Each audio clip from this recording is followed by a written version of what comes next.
Five, four, three, two, one, and we back. Yeah. And we back, and we back, and we back, and we back, and we back two times. And we back, and we back. TOLPcast.com. It's your boy Jay Lip. Think it out loud. You already know what this is. You know who I am. You can see the name right. Let me get my fingers right. Right there. It's a at yMKaoD on Instagram. And as you can see right up there, TOLPcast.com. That's where you can find everything that you need regarding what we do and the content that we share with the world. We do this for y'all. So first and foremost, let me offer a thank you to my guest in the building, the big homie KG. KG, what's good, baby? Everything as always, man. All right. Catch him Snapchat at KG2626 or on YouTube at 6tech, SIXX space TECH, phonetically. That's right. And then, of course, the lady of the hour, the lady of my life, Mrs. Lip. How you doing, baby? Blessed and highly favored? Yeah. Yes, you already know. All right, there we go. And they got you at TL Yarn Crafts on Instagram. And then again, with your website above your scrolling head, TLYarncrafts.com. Check it out. What's going on tonight at 7? I'm be going live on Instagram, and we're talking knit and crochet pattern writing. All right, let's get to it. So with the shits, not to be disrespectful, but with the shits, that's all the positive stuff. KG, why you changing your shits, boy? What's going on? What are you talking about? I seen the. Oh, okay, you good? All right, we with it. Let's go. Let's get with the hot takes, because last time the hot takes took too long, so I gotta monitor the shit carefully. Now, first and foremost, Starbucks boycott. Is it necessary? My opinion, no. Why are we boycotting an entire company off of the poor decision of one individual? I want to know what y'all think. Go. I feel exactly the same. I think it's ridiculous to demonize an entire company who has already made sure that the person who made the bad call is no longer with their company anymore. I think as a corporation, they did everything that they could do as quickly as possible to remedy the situation, and it doesn't make any sense to boycott Starbucks. Got you on that. I guess I'll have to play devil's advocate on this because personally, while I think the actions that were taken after this event happened were in fact fast, I kind of think it was more business as usual. We often see these companies get into a little bit of hot water, offer a little bit of an apology, and it's just kind of business as usual. That policy, I'm a firm believer that the tempo is set from the top, and that's definitely the case. So, even if you look at how many people of color are in the C-suite or C-level titles, out of like 40 something, only 5 are like people of color. So like I said, the tempo comes from the top. All right, so do you support the initiative to basically draw attention by saying we're going to have a day, which they decide to do on their own, we're going to have a day where we basically close 8,000 stores so we can have some type of cultural awareness, unconscious bias awareness, whatever the fuck. They basically saying we're going to have a day, we're going to shut down the stores to let y'all know we love black people and y'all money. I think whenever you try to say, okay, well, we understand that there's a problem of cultural, biasness. Yes, understand that there's a problem is the first step. Mm-hmm. Doing the necessary action to make sure that your employees get the proper training is, I think, a significant step because let's face it, some of those people who work in those stores, they don't have any friends that look any different than they do, right? And I think in today's climate, it's important. It's extremely important that not all your friends look like you or look, one type of way. So I applaud them for taking that day to do so. However, I think it has to be an ongoing action. I think all across the board, and I'm not saying that they don't have the best people doing the jobs, but for everybody who works in that store, they have to be able to look up that corporate ladder and see, wow, there's people who are in these positions who look like me, and maybe one day I can aspire to be in one of those positions, and not just like 5% of the people who are in senior level management positions. But I mean, it needs to be a good mix. Okay, I feel you on that. Definitely. I definitely recognize that there's like a systemic imbalance of, people of color in high-ranking positions. But I think considering just like the lower level perspective of this situation, I mean, it's still super messed up, but considering that, you know, the CEO of Starbucks went on national television and condemned the whole act. I think that was pretty admirable, and we need to applaud him a bit for that, because not many CEOs will blatantly say this was wrong and this person no longer works for us. This is not what we stand for. This does not represent our values. I think he was pretty firm on that, and I don't think you get that a lot from people in positions of power, particularly white people in positions of power with these kinds of companies. So I think that was kind of a breath of fresh air to have somebody who really put their foot down on what their company believes in and condemning that kind of action. I'm with you on that. I got to keep it moving. R. Kelly giving out incurable STDs. How y'all feel? We feel good about that? What's going on? I have not heard about this. What That happened? makes two of us. Mm-mm. Okay, so R. Kelly apparently has been out here giving out STDs that are incurable. We don't know what it is, from AIDS to fucking human papillomavirus, chlamydia. I don't know, but it's a news story going on right now. There's a young lady who's claiming that he did give her, through contraction of consensual yet underage sex, an STD that she cannot rid herself of. Her parents are livid, obviously, but my question is, and I guess it's a bigger question than the hot take, why is R. Kelly still being given access to all these young women? Okay, man, he like them young girls, don't he? Boy, But I mean, never hid that. no. and he like it, but why do we see so much of his name in the past year? I have not heard R. Kelly's name mentioned more than I have in the past decade. Like, it just seems like him and these young women, you know, the whole little brothel situation, he got the girls locked up in the basement and all this type of stuff. It's like, why is this all of a sudden becoming a hot take or a hot topic with R. Kelly when we knew that this nigga loved him some Childs? Like, he's a gross motherfucker. Like, come on, it's disgusting. Well, I think that kind of clarity comes with age and experience, and clearly he's getting these young women before they have the age and experience to understand how gross he is. Sure. Yeah. You don't come out of high school or even early college really being able to discern between a good guy and a not so good guy. You know, I'm assuming R. Kelly has some kind of gang that's working on these girls, and he is a celebrity. Mm-hmm. So he's got that working for him, and unfortunately they don't have the benefit of experience to know that that's like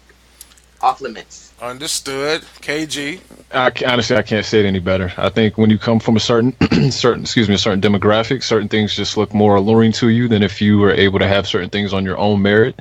And yeah, I mean, if you're able, I mean, marketing companies do it all the time. If we get them while they're young, we got them for life. And I think here it's kind of the same thing. I mean, it sounds scary, but I think there's a certain amount of truth in that. And I think R. Kelly, for the most part, is executing on that. So I echo what Tony said. All right, congrats to him. It's terrifying. It's scary. It's scary. Okay. Speaking of scary, Baychella. Man, that shit was scary. So she is not You didn't Michael. even watch it. Stop You it. didn't She watch is it. not Michael. thank you. KG, speak on it. She's good. Save us some She's time good. to just speak on it. She's good, but she's not Michael. I listen. I can't hate on Beyonce. She's not Etta James. Now, don't get me wrong. Okay, so She's I'm gonna B. completely She's agree. important for the She's not- culture.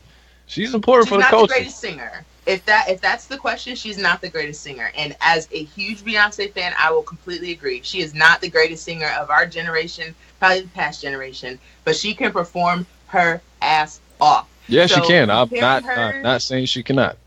Okay. Yep. So I think it's a different conversation. I think before, and unfortunately, our generation doesn't have a lot of great singers. I think so. We can't even have much of that conversation. But if you want to talk about performers, I mean, Performers, top two, absolutely. I Shane mean, number two, you know, She's fantastic. And the scary part about it is when you look at how athletes train, an athlete needs someone to push them, right? Correct. Outside of Adele, I don't know if Beyonce really has. And Alicia Keys is a phenomenal singer, but I don't really hear Alicia Keys dropping records like that. I want to see what Beyonce would be able to do if she has somebody constantly forcing her to push that envelope. And maybe a little bit, maybe she is kind of resting on her laurels because it's like, hey, I am Beyonce and I've done all these tremendous things, which she has. But personally, I think she's got another gear none of us know about. And to me, that's what's scary about it, because I'm like, if you're this good, if you had someone who was constantly pushing you, Adele, right? Or if you had someone in your camp that was like, this is good, but we got to dig deep. Where would she be in the next 2 years? To me, that's exciting and kind of scary at the same time. Yeah. I think she's constantly growing and putting out new content. And I wouldn't be, I mean, her husband's Jay-Z. If anybody's going to be pushing her to be her absolute best self, I would think, you know, the person who made it to the pinnacle of his career musically is going to have his 2 cents. And then we got to remember who her parents are. And she just has a musical, just kind of family. So I don't think it's necessarily that. I think if anything right now, Beyonce doesn't have a ton of competition. And I think that is maybe what's missing and what would help us be able to compare her better. There's not really much comparison in music to Beyonce right now. All right. I think whenever you talk about Adele, I mean, Adele being the juggernaut that she is, I think it was like last year, 2 years before her last record deal, I was reading the other day, like she got the largest recording contract like ever of any female singer.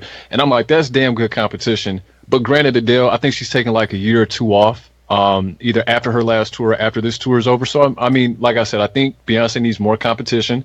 And even though her husband is Jay-Z, I think there's a little bit of a pass that's given her. Like, I think she legitimately needs more people to be like, B, like, you're good, but we need you to go harder.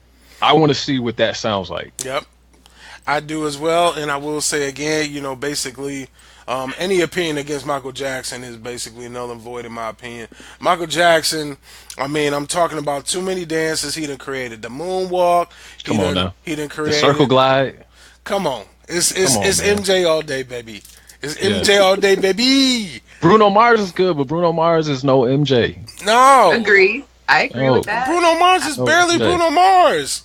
I mean, don't get me wrong. Bruno Mars, he's like One Direction in the summertime. Like, dude cannot. You take away Bruno Mars's drug addiction, he gonna be the regular. Well, let me hold on. Okay, on coming from the guy who doesn't listen to Bruno Mars and hasn't seen him perform live, you really can't. You know what? You're right. I'm gonna reserve my opinion. You have no idea. All right. With that being said, we're going to do a little segment moving forward that I like to call Honorable Mention. The Honorable Mention tonight is Kendrick. He won the Pulitzer Prize, first hip-hop artist to do so. So we just want to give a little bit of applause to him for that. Yes. Yeah. We need to be celebrating that for the culture more. We need to be celebrating what Beyonce did at Coachella. Oh, my God. I mean, those two. Now I'm booing you for saying Coachella now. Come on now. You said it first. Because it's a topic.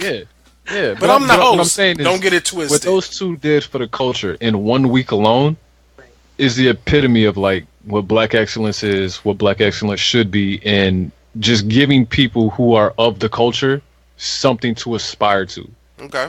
Two just super important moments in our culture. Phenomenal. Okay, so we did the honorable mention. Mrs. Lip, I assume you agree? Completely agree. Congrats to Kendrick and his camp. All right. Now, let's get to the shits. The main topic for this evening. The first, there was a comment, or a post rather, on Facebook that KG and myself were privy to, where there was a black woman who posted, "Black men with a little money leave a black girl for a white girl." Or rather, why do they? And so we read this statement. I think we both were we had the same synergy. It's like, the fuck you talking about? Like, this ain't kinda really... taken aback.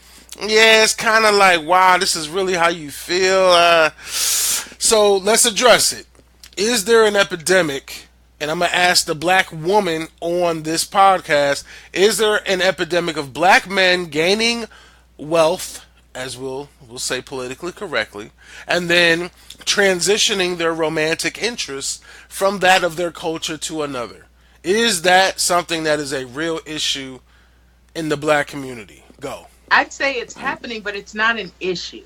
Explain. I think if you look at those types of relationships, like I feel like to have that kind of opinion, you have to assume that there is no actual like love or attraction or feelings between those two people, that this black man is just dating this white woman because he doesn't want to deal with black women. And I think that's kind of ridiculous and demeaning to us as women of color for you to just assume that, you know, men just don't want to deal with you. Like, so I don't know. I've never looked at it as an issue. It's never been anything that's threatening to me because there are plenty of dudes out here.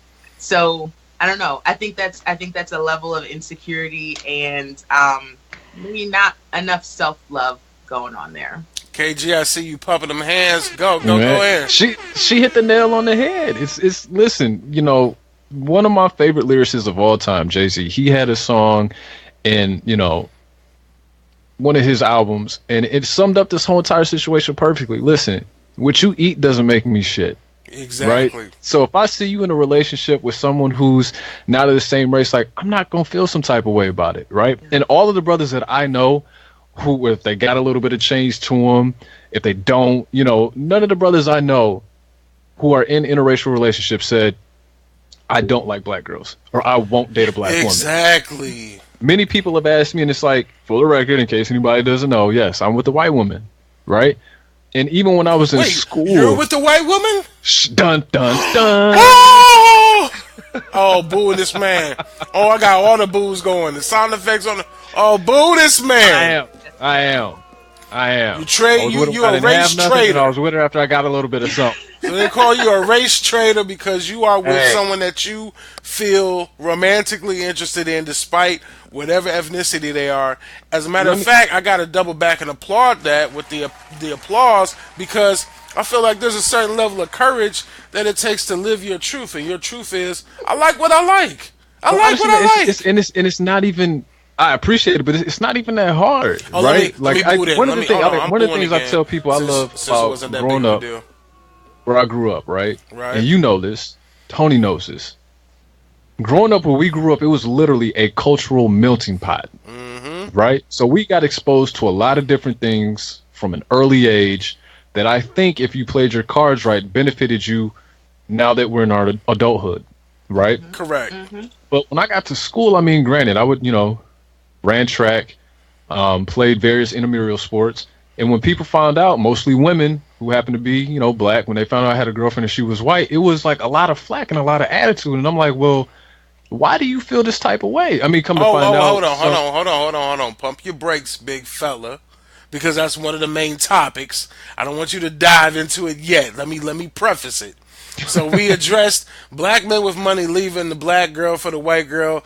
The only time I really heard that was in the Kanye West song Gold Digger, and when he get on, he leave your ass for a white girl. And you seen it in the movie Waiting to Exhale, and it was that whole dynamic. So I do feel like there is a certain negative energy within the culture, that there's a perception that we tend to be with who we can, and then when you can do better, you do better. But I don't think that that's a fair assessment to make when it comes to someone's personal interest into another person as far as a romantic relationship. I think exactly, and it's definitely not 80-something%. Exactly. That was the percentage that was being thrown out. 80-some% of black men leave, and I'm like, girl, who? I booed myself, babe. I knew I was wrong. I'm like, girl, where did you get this poll from? Like, who signed up for this poll to say, yes, I'm a wealthy black man, and I left my black girl for a white girl? Check. No. Come on, man. So, to KG's point, I think that the stats are made up, the poll was made up to support a frivolous argument, but at the end of the day, black men in general aren't leaving black women for white women or any other type of women just because they have money. You see athletes do certain things, cool. But how many athletes are there compared to the majority of the population, which are non-athletic black men? Point blank, period. And I think the other thing was, it was black men who are earning over $100,000 a year. Oh, right? Which is a random ass number. Yeah. So I mean, if you look at that number, I mean, there could have been a multitude of variables that we don't know about. I mean, someone look it up. What is the statistics of black men who earn over $100,000 in America? Right. What's the number? Right. Then look at the sub-demographic of that, of men who are not entertainers, black men who are not athletes, black men, just eliminate those two major markets or variables or, sections of black men who belong to those two groups, and then see what the number is. I mean, if it's 80, let's say it really is 87%, right? Well, is the amount of black folks or black men who are making 100,000 who are not entertainers and who are not athletes, is a population like that small where it's like, oh yeah, well, it could be 87%. Personally, like you said, I don't believe it was really 87%, and Nah. Hell no. I wouldn't see the 87% is poll. damn near 9 out of 10. I That's mean, what I'm saying. 87. Just assume anybody who uses statistics on social media is lying. Ah! I don't believe you. Because you can come up with any argument with statistics to support any Anything. argument that you want to support. Exactly. All right, with Exactly. that. And you put it out there as a statement of fact, and then somebody challenges you and you get upset. Like, So ridiculous. we Yeah. got to transition in, and I appreciate the feedback. We got to keep this shit moving because the conversations be too good. We got to dive into this and drive into this. Black men being responsible for dating black women only. How do y'all feel about that sentiment? Because that's also the type of vibe I got from those type of conversations, those type of discussions and dialogues on social media. I'm going to let you open this up, Mrs. Lip. How do you feel about there being this stigma on black men and a responsibility that we have to date within our race? Go. I think it's completely ridiculous. Now, I mean, granted, I, as we said, we grew up in an area that was a melting pot, and I still ended up marrying somebody who was of my race. I didn't feel like it was a responsibility of mine. Mm-hmm. It was just a level of attraction, which I do believe that attraction is partially learned. But regardless, that's just who I ended up with. I think when we talk about responsibilities of who you end up spending the rest of your life with, it dehumanizes us as people. It makes it look like this is just what you have to do now. You just have to be with this kind of person, regardless of who that person is, their personality, how you guys vibe together, or what your actual preferences are. It's completely ridiculous because then you carve out an entire rest of the world who is an option for you to spend the rest of your life with, which is stupid and closed-minded and ridiculous. And if that's how you feel, then I think you're ridiculous.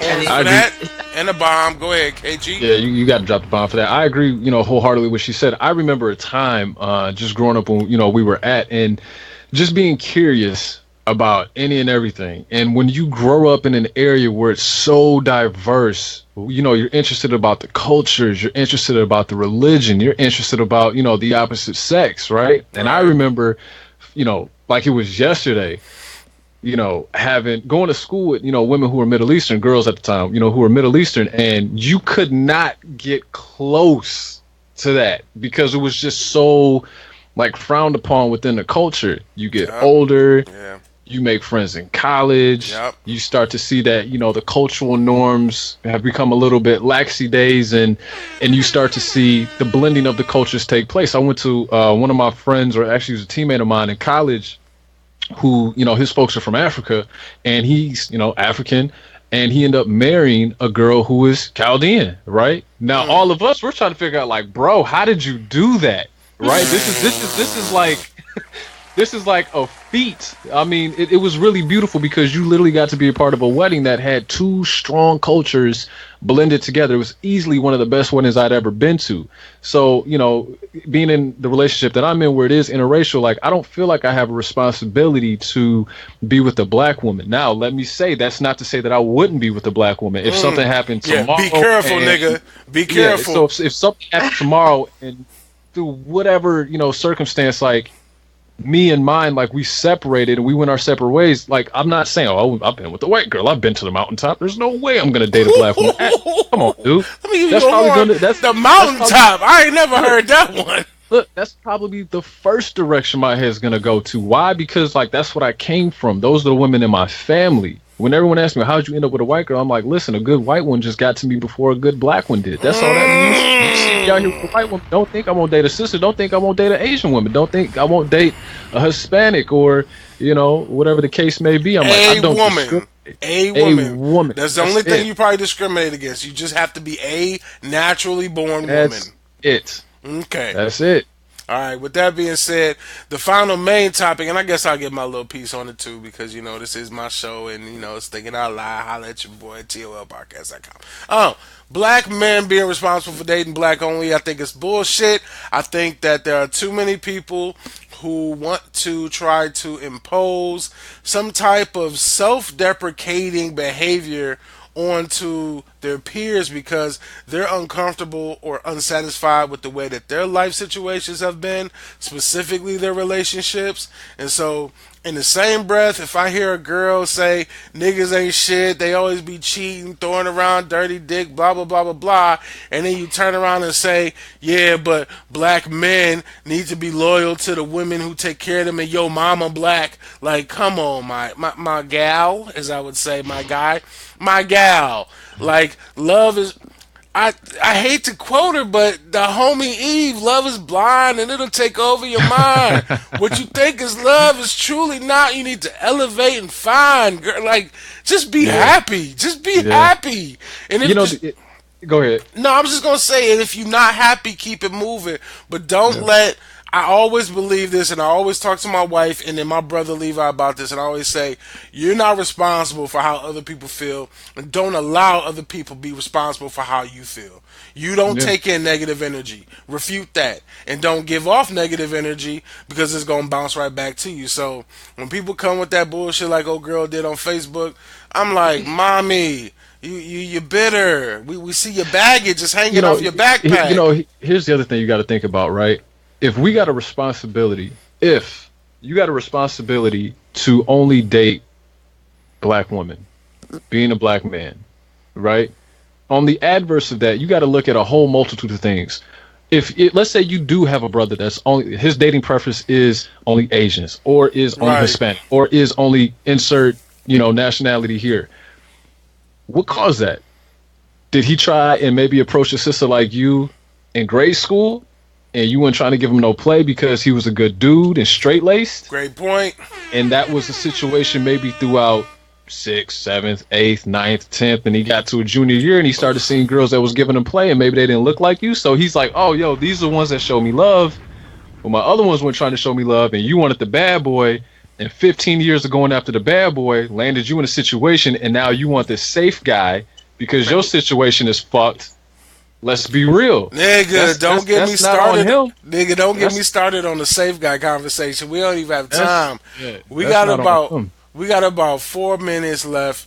I want to get into this final part of this 3-part topic. Why are black women so upset when the black man chooses to date outside of his race? Where does that come from? And I'm going to point this directly at our resident black queen in the building, which is another topic. God damn, we keep running out of time. That was another topic for this evening.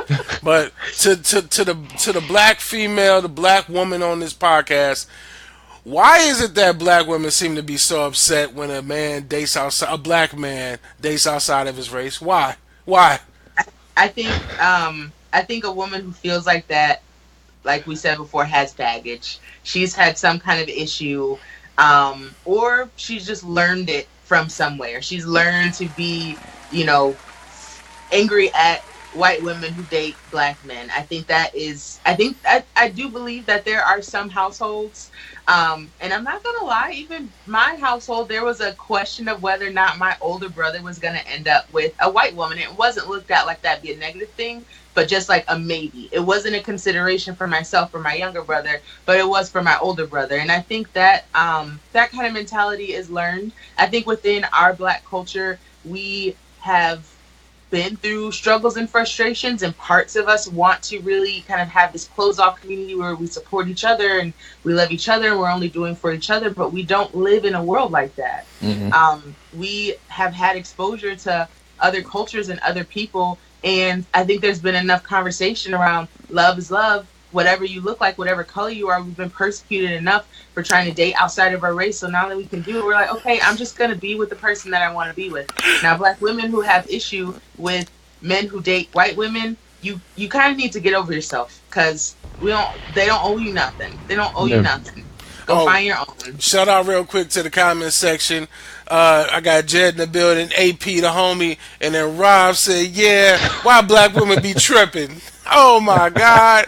My nigga came through. Chill, bro. Hey, we ain't even get to the main topic, but we running out of time. I try to keep it to 30 minutes to respect y'all's time and our efforts and everything. So keep in mind, we still need one more of these. Kobe, you good on Friday? Listen, man. Like I said, we'll find the time. We'll make it happen. Okay, that means no. So basically, we'll No, link that's up. that's not what that That, means. that is. Let me get the horns. The horns for the No, lies. make it Horns. happen. I said we'll make it happen last week, and So look, we here. yeah, you're right. So horns for the lies, and we back at it again. Yo, Again, I want to definitely go in on this Black Goddesses topic, and that's what I made the title of the damn episode. Didn't even get to it because we so backlogged in great conversation. I don't believe in that phrase. I don't believe in calling black women black goddesses. I don't expect my girl to call me a black king or black god or anything like that. I'm gonna just They throw don't it out call there. us king, do they? They don't even call us God. I've never been called a black god. If you would This be, boy. yeah, it's bitch ass nigga, weak ass we're not nigga. talking about it. All right, here we go. Well. I'm gonna let the horns over talk Tony, and now we're gonna do this outro real quick. With the outro, it's your boy J Lip. You see the name. I am J Lip on Instagram at I am J Lip, TOLPcast.com. It's your host. I got in the building the guest, KG. Catch him on Snapchat, KG2626, YouTube 6SIXX space tech Yeah, Six Tech. TECH. If you love technology, if you love reviews, PC building, you want to, what's the best wireless headphone to get? What kind of home router do I need? We're covering all that. Game Absolutely. reviews, PC builds, all that. All right, and then of course we got TL Yarn Crafts in the building. She about to go live at 7, which is in 8 minutes. So let's get the fuck up out of here, baby. And we out.